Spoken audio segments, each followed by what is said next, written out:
ABP Ganga, खबर आपकी, जुबान आपकी। तो प्रदेश के ऊर्जा मंत्री Shrikant Sharma UP power corporation के अफसरों और राज्य विद्युत उपभोक्ता परिषद की बैठक में शामिल हुए, जहां उन्होंने चेतावनी देते हुए कहा कि उपभोक्ता सेवाओं से समझौता करने वाले और बिजली उपभोक्ताओं से धोखाधड़ी करने वाले लोग रडार पर हैं। ऊर्जा मंत्री श्रीकांत शर्मा ने कहा कि अगर कोई अफसर कितना भी बड़ा क्यों ना हो, उपभोक्ता सेवा में गड़बड़ी करने पर बचेगा नहीं। सबकी जवाबदेही तय होगी, क्योंकि पावर कॉर्पोरेशन में उपभोक्ता ही सब कुछ है। ऐसे में उसके हितों से खिलवाड़ किसी भी सूरत में बर्दाश्त नहीं होगा।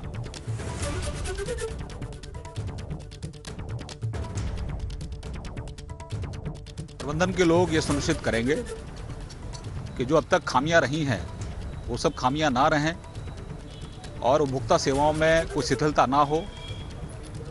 उपभोक्ताओं को सही बिल समय पे बिल मिले। डाउनलोडेबल बिलिंग 100% बहुत पहले हो जानी चाहिए थी, क्योंकि करार जो है वो 18 में हुआ था। सभी उपभोक्ताओं की पूरी जानकारी 8 माह के और 12 महीने के अंदर प्राप्त हो जानी चाहिए थी, लेकिन अभी उसकी प्रगति बहुत धीमी है। ये बहुत गलत है, ये लापरवाही है। और मैंने सभी जो हमारे एमडीज हैं उनको भी अपने प्रमुख सचिव ऊर्जा के माध्यम से निर्देशित किया है कि वो इस माह के अंत तक डाउनलोडेबल बिलिंग 100% करें। आज से ही उसकी निगरानी करें। दरअसल योगी सरकार ने सोमवार रात 10 आईएएस अधिकारियों के तबादले किए, लेकिन इनमें 2 नाम सबसे ज्यादा चर्चा में हैं। ये नाम है अपर मुख्य सचिव ऊर्जा पद से हटाए गए अरविंद कुमार और अपर मुख्य सचिव वित्त के पद से हटाए गए संजीव मित्तल के। इन दोनों अफसरों को हटाकर सरकार ने बाकी अफसरों के लिए एक संदेश भी दिया है। अरविंद कुमार और ऊर्जा मंत्री श्रीकांत शर्मा के बीच की तल्खी पिछले कुछ समय में कई बार देखने को मिली, जिसको लेकर ऊर्जा मंत्री ने एक के बाद एक 2 ट्वीट भी किए थे। तो क्या ट्वीट किए थे ऊर्जा मंत्री ने, जरा उस पर ध्यान दें। ऊर्जा मंत्री श्रीकांत शर्मा का यह ट्वीट, नहीं बिल समय पर बिल उपभोक्ताओं के हितों की रक्षा करने के लिए और लापरवाह अधिकारियों पर गाज गिरने के लिए उन्होंने ट्वीट किया। लापरवाह और बेलगाम अफसरों पर योगी सरकार की सख्ती साफ नजर आ रही है।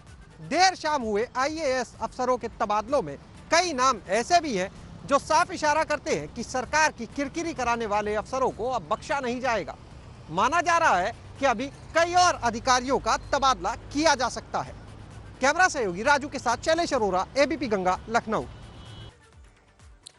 वहीं यूपी के पूर्व सपा सरकार एक बार फिर सीबीआई के निशाने पर है। सीबीआई ने उत्तर प्रदेश के कौशाम्बी जिले में खनन पट्टे लीज पर दिए जाने के मामले में तत्कालीन जिला मजिस्ट्रेट समेत 10 लोगों के खिलाफ विभिन्न आपराधिक धाराओं में मुकदमा दर्ज किया है। सीबीआई ने आज इस मामले में 9 जगहों पर छापेमारी भी की और इस छापेमारी के दौरान 44 अचल संपत्ति के दस्तावेज, करोड़ों रुपए के जेवरात और नकदी बरामद की। सीबीआई का दावा है कि पूर्व जिला मजिस्ट्रेट के परिजनों के नाम पर 36 बैंक खाते हैं और 6 लॉकर भी मिले हैं।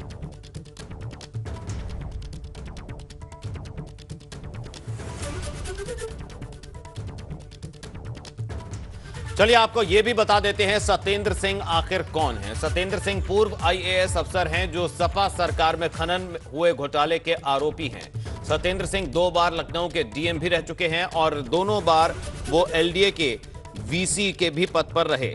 तो सत्येंद्र सिंह 2012 से 2014 तक कौशाम्बी के डीएम रहे और 31 दिसंबर 2018 को रिटायर हो गए।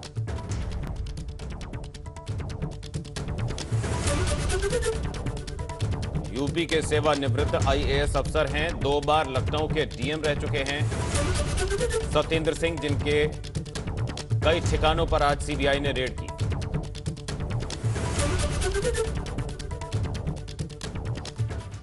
वहीं उत्तर प्रदेश सरकार ने अब कामकाज के तरीकों में बदलाव लाने की दिशा में कदम बढ़ा दिए हैं, जिसे लेकर आज मुख्यमंत्री आवास में उत्तर प्रदेश सरकार के सभी 54 मंत्रियों को टैब पर काम करने का प्रशिक्षण दिया गया, ताकि आने वाले दिनों में सरकार ई गवर्नेंस की व्यवस्था को अमली जामा पहना सके। सरकार की कोशिश है कि जल्द ही ज्यादातर विभाग में होने वाले कामकाज को पेपरलेस कर दिया जाए और मंत्रियों अधिकारियों को डिजिटल ऑफिस या ई ऑफिस के जरिए जोड़ दिया जाए। इन्हीं बातों को ध्यान में रखते हुए मुख्यमंत्री आवास में आज ई कैबिनेट ट्रेनिंग सेशन का आयोजन किया गया था, जिसके बाद डिप्टी सीएम दिनेश शर्मा ने कहा कि सरकार अब पेपरलेस कैबिनेट को बढ़ावा देगी और आने वाले वक्त में ज्यादातर विभाग पेपरलेस नजर आएंगे।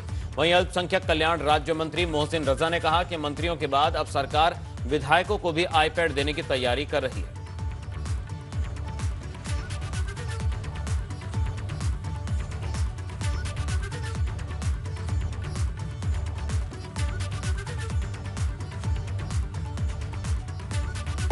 हमारी कैबिनेट की बैठक है वो ई कैबिनेट होनी चाहिए, ई ऑफिस होना चाहिए। ई गवर्नेंस के आधार पर हम लोग पेपरलेस व्यवस्था के अंतर्गत काम कर सकें, इसके लिए उन्होंने प्रयत्न शुरू किए हैं। आज सारे माननीय मंत्रीगणों की आज ई कैबिनेट कैसे हम लोग करें पेपरलेस व्यवस्था में, उसके लिए ट्रेनिंग का कार्यक्रम था। वहीं केंद्रीय माध्यमिक शिक्षा बोर्ड यानी सीबीएसई ने आज 10वीं और 12वीं की परीक्षा की डेट शीट जारी कर दी। शिक्षा मंत्री रमेश पोखरियाल निशंक ने सीबीएसई 10वीं और 12वीं की डेट शीट जारी की।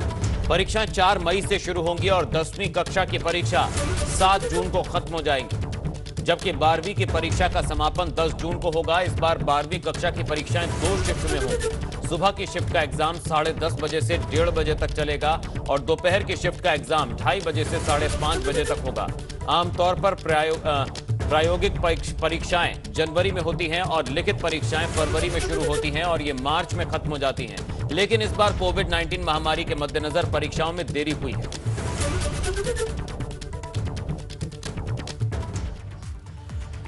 इधर कन्नौज में आयोजित संपूर्ण समाधान दिवस पर डीएम राकेश कुमार मिश्रा का रौद्र रूप देखने को मिला। डीएम राकेश कुमार मिश्रा ने लापरवाह लेखपाल को जमकर फटकार लगाते हुए कहा कि सुधर जाओ, नहीं तो तुम्हारी ऐसी की तैसी कर दूंगा। डीएम साहब के रौद्र रूप देख वहां मौजूद अधिकारी सख्ते में आ गए।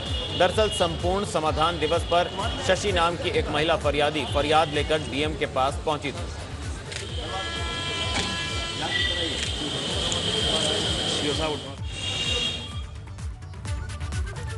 हाथरस जिले में स्वास्थ्य विभाग की बड़ी लापरवाही सामने आई है। यहां पोलियो ड्रॉप आइस बॉक्स को साइकिल पर लेकर जाते हुए बच्चों का वीडियो वायरल हो रहा है। वायरल वीडियो जिला अस्पताल परिसर का बताया जा रहा है। वीडियो में पोलियो ड्रॉप्स आइस बॉक्स ले जाते दिखाई दे रहे बच्चों में से एक बच्चे की मां की ड्यूटी पोलियो ड्रॉप पिलवाने वाली टीम में है। मां की जगह बच्चा पोलियो ड्रॉप आइस बॉक्स को ले जाने का काम कर रहा है। इस मामले में कोल्ड चेन प्रभारी का भी मानना है कि लापरवाही हुई है, गलत हुआ है। इसमें टीम और उसके सुपरवाइजर की लापरवाही मान रहे हैं।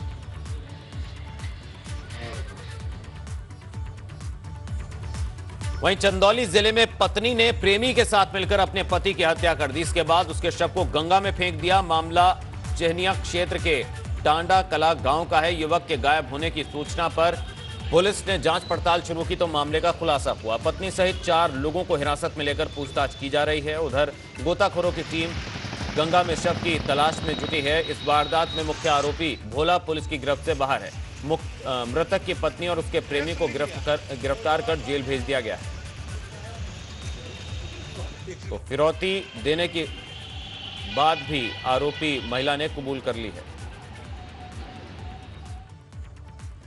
उधर अमरोहा पुलिस ने एटीएम क्लोन करके एटीएम मशीनों में भोले भाले लोगों से ठगी करने वाले गिरोह को गिरफ्तार कर भंडाफोड़ किया। ये तीनों आरोपी एटीएम मशीन के बाहर खड़े होकर सीधे साधे लोगों को अपने जाल में फंसाकर उनका एटीएम बदलकर उनके साथ ठगी करते थे और वहां से फरार हो जाते। फिलहाल तीनों आरोपियों को अमरोहा पुलिस ने गिरफ्तार कर उनके पास से 38 एटीएम कार्ड्स और हुंडई एक्सेंट कार नकदी बरामद की है और तीनों आरोपियों के खिलाफ मुकदमा दर्ज कर जेल भेज दिया गया। इनके रिपोर्ट देके इनकी प्रारंभिक जांच खोल दी जाती है।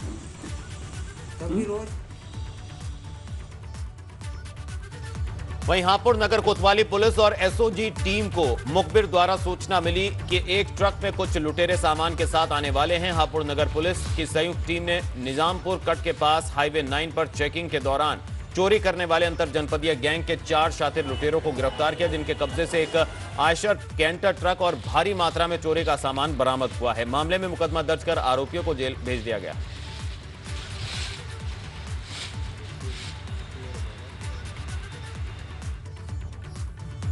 उधर लखीमपुर खीरी में आज सुबह नेपाल बॉर्डर जाने वाली सड़क के किनारे बैठा बाघ काफी देर तक गुर्राता रहा। वहां से निकलने वाले कई कार सवार राहगीरों ने बाघ का नजदीक से वीडियो बनाकर वायरल किया। आपको बता दें कि यह मार्ग दुधवा नेशनल पार्क से होकर नेपाल बॉर्डर तक जाता है। आए दिन पार्क के जानवर इधर से उधर सड़क क्रॉस करते रहते हैं। दुधवा नेशनल पार्क के फील्ड डायरेक्टर संजय पाठक ने बताया कि इस तरह नजदीक से वीडियो बनाना बेहद खतरनाक है। जंगल का मामला है, इसलिए जानवर बैठना, घूमना, टहलना होता रहता है। जब भी इधर से निकलें लोग सतर्कता जरूर बरतें।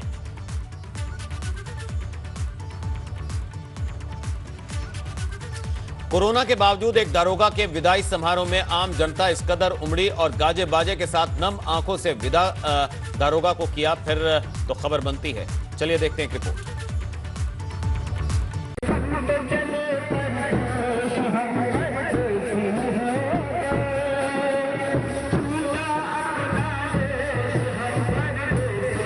वाकई ये दृश्य दुर्लभ है, आंखें तरस जाती हैं। बस इसीलिए हम आपको ये सुलभ कराने से खुद को रोक नहीं पाए। वैसे विदाई लोगों को रुला तो देती ही है, लेकिन किसी पुलिस वाले की विदाई समारोह का नज़ारा ऐसा हो तो बेशक ये नायाब तो होगा ही।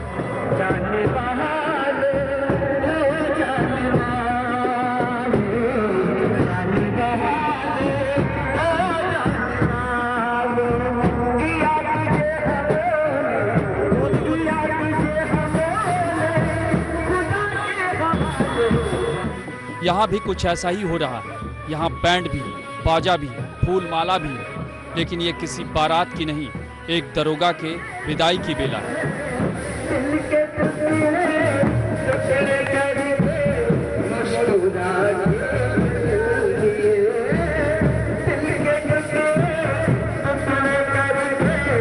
यहाँ भारी हुजूम जमा है।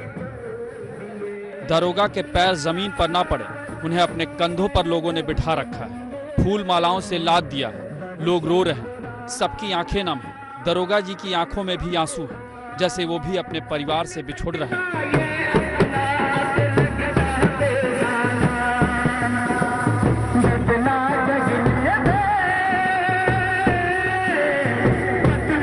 दरअसल ये दारोगा अभिषेक शुक्ला हैं। अब तक कन्नौज के सौरिक थाना स्थित कस्बा चौकी के इंचार्ज थे, लेकिन अब इनका तबादला कानपुर नगर के लिए हो गया है। यानी अब उनकी विदाई का वक्त है और जो तस्वीरें दिख रही हैं उसे देखकर अंदाजा लगाना मुश्किल है कि यहाँ के लोगों को उनकी कितनी ज़रूरत है। वाकई जब खाकी को देखकर लोग खौफ से भर जाते हैं और वो सवालों के घेरे में रहती है, तो ऐसे तस्वीरें सुकून देती हैं और संदेश भी देती हैं। Bureau report, ABP Ganga.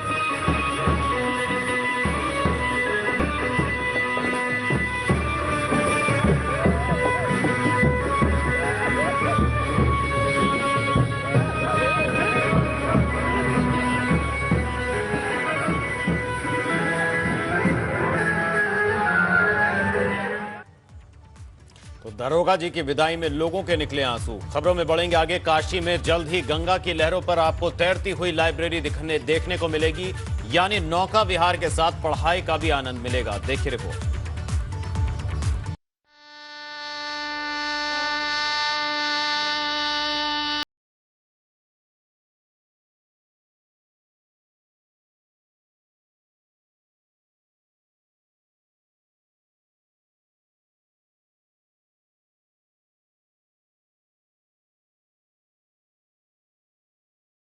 यहाँ की मिट्टी में, माहौल में महादेव की महिमा और महक मिली हुई है। कल तक लोग भले ही यहाँ मोक्ष की तलाश में आते रहे हों, लेकिन अब यहाँ मौज भी है, मस्ती भी है, और इसी को देखते हुए काशी की सूरत और सीरत सब कुछ बदल रही है। और ये इस बदलाव को बयां करती बानगी भी और बयान भी। ज्ञान की नगरी काशी में अब लाइब्रेरी के लिए आपको किसी विशेष स्थान पर नहीं जाना होगा, बल्कि काशी में नौका विहार करते वक्त ही आप जिस लाइब्रेरी का आनंद उठाना चाहते हो, वो लाइब्रेरी आपको गंगा की लहरों के बीच मिलने वाली है। पायलट प्रोजेक्ट के तहत सरकारी प्रयास से इसे जमीन पर उतारा जाना है और इसके लिए कवायद शुरू हो गई है।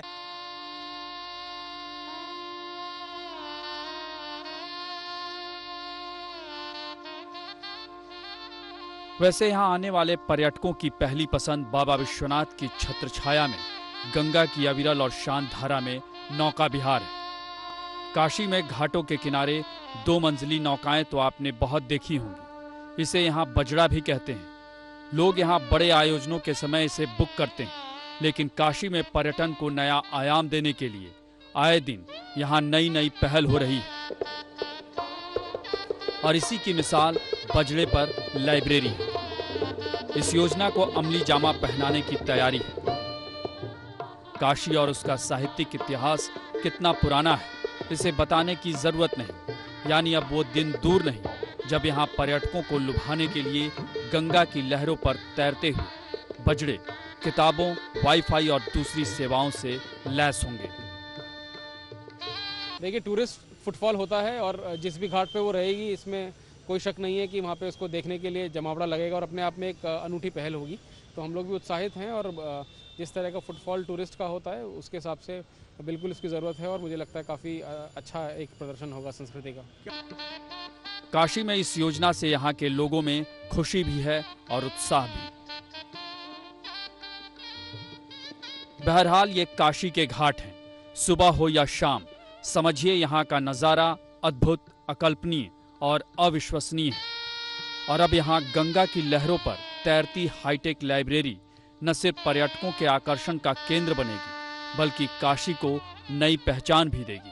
फिलहाल अब इंतजार इस योजना को जमीन पर उतारने के लिए औपचारिक ऐलान का है। वाराणसी से नीतीश पांडे की रिपोर्ट, एबीपी गंगा। तो आज हुई त्रिवेंद्र कैबिनेट में 4 अहम मुद्दों पर मोहर लगी है। स्वच्छ भारत मिशन के नियमों में संशोधन किया गया। सांसद और विधायक के नामित प्रतिनिधि सदस्य होंगे।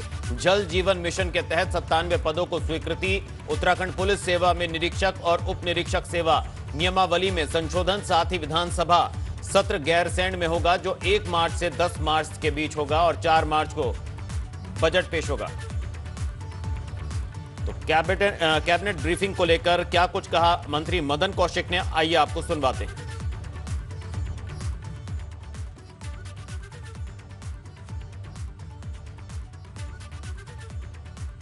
मंत्रिपरिषद की बैठक में कुंभ पर विशेष रूप से चर्चा की गई।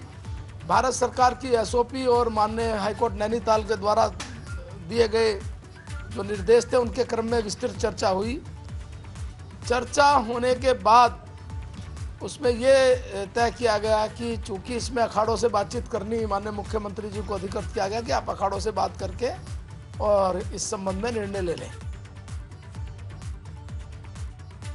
जो जनजीवन मिशन है इसके ढांचे को आज अनुमति दी गई है। जो सत्र था इसको आहूत करने के लिए तारीखों का ऐलान कर दिया गया। 1 मार्च से 10 मार्च के मध्य में होगा। 2 सामान्य नियमावली आई हैं, एक पुलिस से संबंधित है। तो इस प्रकार से आज टोटल ये 5 थे, जिसमें से 1 को अगली कैबिनेट के लिए रेफर किया गया है। 4 पर निर्णय लिया। वहीं मुख्यमंत्री त्रिवेंद्र सिंह रावत ने गांधी शताब्दी अस्पताल में आईसीयू का लोकार्पण किया। इसके साथ ही आपातकालीन सेवा 108 के बेड़े में 132 नई एम्बुलेंस को हरी झंडी दिखाई। देखिए रिपोर्ट।